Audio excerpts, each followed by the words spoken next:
And I think it's nice also doing activities that not only like help other people, but help your experience as well.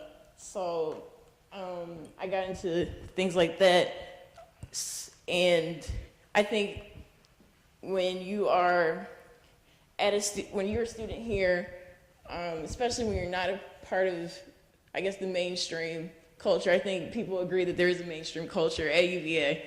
And then when you're not a part of that, you may feel stifled. Like there may be a point where you're like, man, like how did I get here? Like why am I here? Like do people even want me here? And I think it's important to think about the fact that like that we are UVA in the sense that we've always been here, and there's always been that counterculture.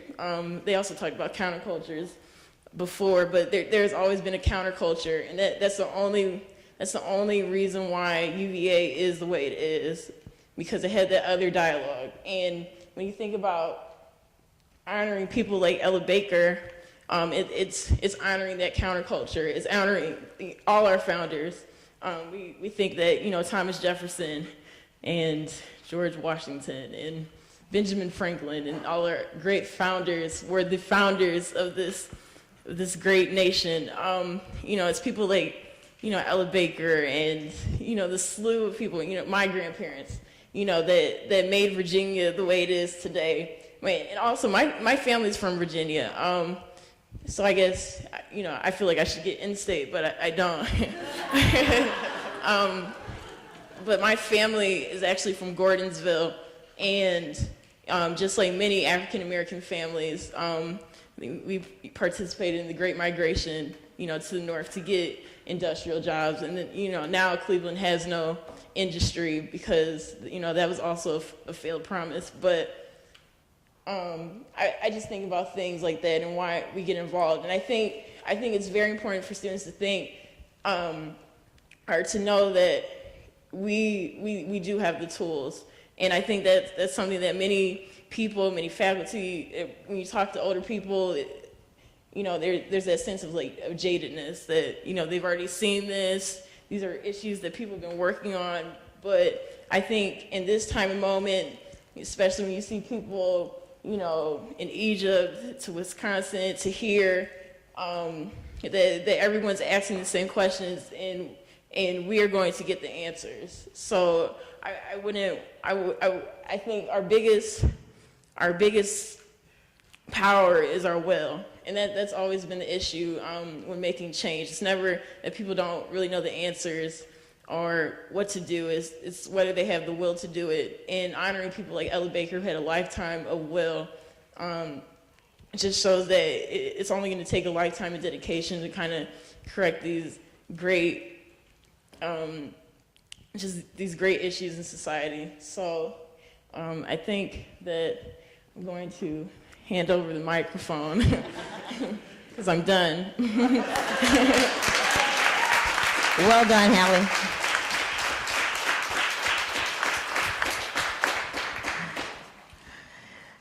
One more. Good afternoon, everybody. I sort of want to have a little bit more of a conversation with you all, but something Hallie said just brought a really warm memory to mind for me. What you said about sort of feeling out of place. I was a 35-year-old mother with a toddler when I was an undergraduate here. And when Hallie said that, I remembered standing on the steps of this building during a protest. This was when universities were being pressured to not use affirmative action in terms of their admission policies. And I remember standing on the steps of the rotunda with my little girl, and I had my sign, which said, "I am the face of diversity at this university," because I was very much a fish out of water. And that day, lo and behold, the next morning, there above the fold on the Daily Progress was a picture of my little girl, and she was standing next to Priscilla Whiting. Priscilla Whiting was a community activist who lived on 10th and a half Street, who was one of the founders of the organization that I work for today. She was a member of the NAACP. She was a mover and a shaker and a getting it done kind of woman. And when we, as not just undergrad, we as students at this university had an issue and we rallied, there she was standing at the mic. And that sort of puts me in mind of Ella Baker, right? And it puts me in mind of what it means to be in community and what it means to have common issues and to speak a common language. So I'm going to ask you guys a few questions, and feel free, raise your hand if you know the answer. Can anybody here tell me where the dirty floor is? Anybody know? No? That's close. Okay, all right. The dirty floor is the Elks Club. It's a little sticky there sometimes on Saturday night. I don't expect students to know that, but if you're going to be in community with me and you're going to claim our issues and we are going to fight together for racial justice, you might want to come out into my community and learn my language. Does anybody know where the high rise is?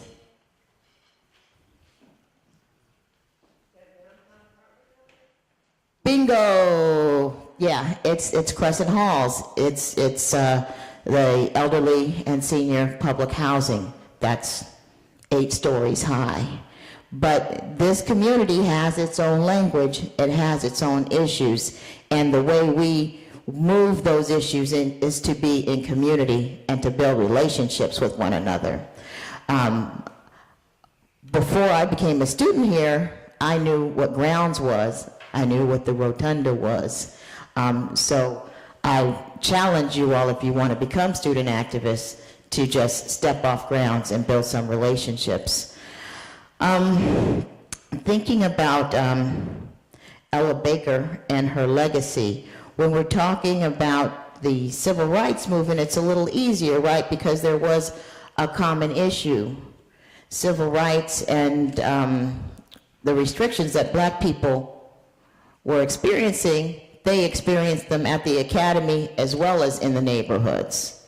So there is an implied sense of unity there, and not a need to search for common grounds or common issues in the way that we have to today.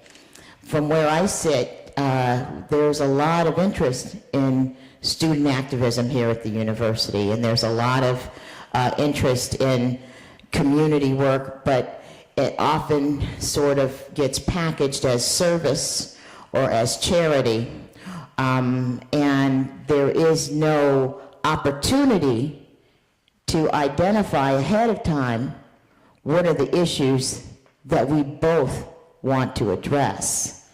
Oftentimes students come out into the community and say, we want to work to fix this, or they want to work to fix, they see the biggest problem facing African Americans in Charlottesville as poverty. And recently I was having a conversation with someone, and she said, she was asking me where her intern might be able to sell the vegetables he was growing. One of the projects we work on is an urban agriculture project. And she said, I have an intern, he wants to sell his vegetables, but he doesn't want to sell them to rich people. Do you think it would be okay if he sold them at West Haven? Do you all know what West Haven is? Okay, West Haven is our oldest public housing site in Charlottesville. And so I said to her, there are working class neighborhoods. If I were selling vegetables and I wanted to make $1 off of my vegetables, I probably wouldn't go to West Haven. I would go to 10th and Page, or I'd go into a residential area where there are working class people who have the dollars to buy for the vegetables. Charlottesville is not just rich people and poor people. There are a whole lot of people in between who are invisible and who have issues that need to be addressed as well. And so I just want to sort of clear that up.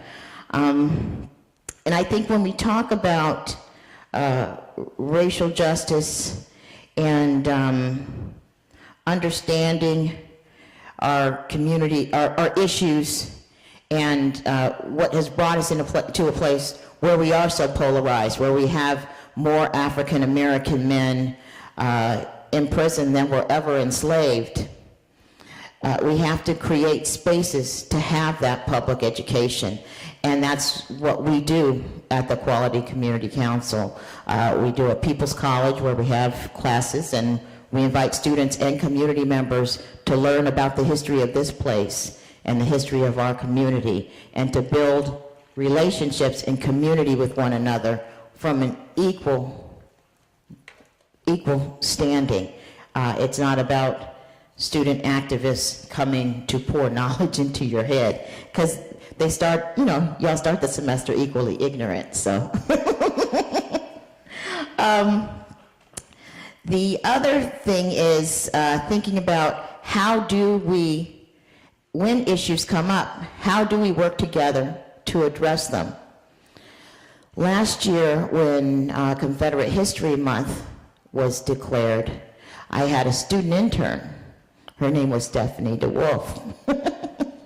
And she had experienced a really sort of demeaning incident of racism just before it. We were sort of percolating in the office about this idea of doing something to take on Confederate History Month, but not sure exactly what that might look like. But what we were thinking about was creating an opportunity to publicly read the slave narratives that were taken during the what was it, like 1910 or something. There was a big work corps situation, and people went out and interviewed slaves, and the narratives are online. But when Stephanie and her friend were so, rudely confronted on the corner and called the N-word, and Stephanie was so obviously hurt, she needed to find a way to take back her power. Because this is one thing, if you don't remember anything else that I said to you,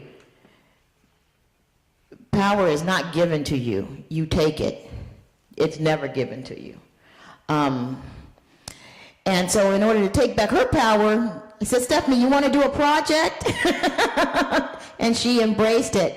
And so what we did all day long on West Main Street in the historic Vinegar Hill neighborhood was we had diverse individuals reading slave narratives and reading those stories over and over again. And I think that provided some healing for you, didn't it, Stephanie? It was also an important message to confront the message that Confederate History Month was sending in our community, which was Right. Purpose. Right. At the same time, we were able to take back our power in terms of whose history is Confederate history? Okay, let's go ahead and raise the slaves.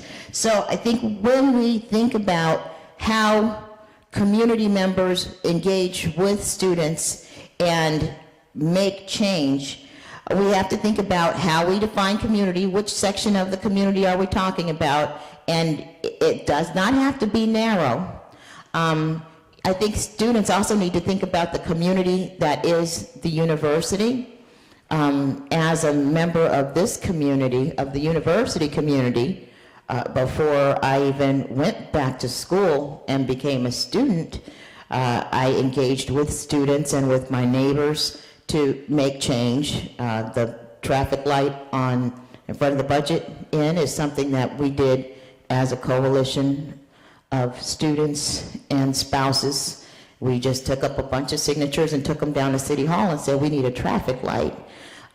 We raised enough cane to get asbestos abatement done over in Copley Hill and then eventually on grounds. And we kicked up a ruckus to make it more easily available for families to afford health insurance here. So there was a lot of work to be done. There are a lot of communities for you to touch, including your own. And there are Ella Bakers out there who are willing to come up here and help you. But you have to leave here to meet them. So I'll leave it there.